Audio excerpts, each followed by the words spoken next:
I am a son of Lynchburg, shaped by its beauty and its burdens, formed by its contradictions and committed to its future.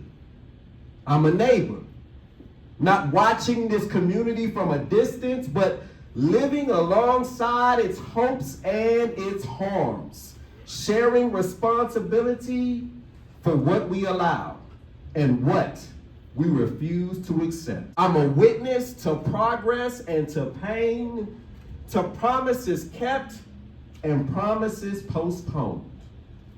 I'm a man shaped by hands and histories older than my own memory. And because of that, what I am about to say comes with responsibility.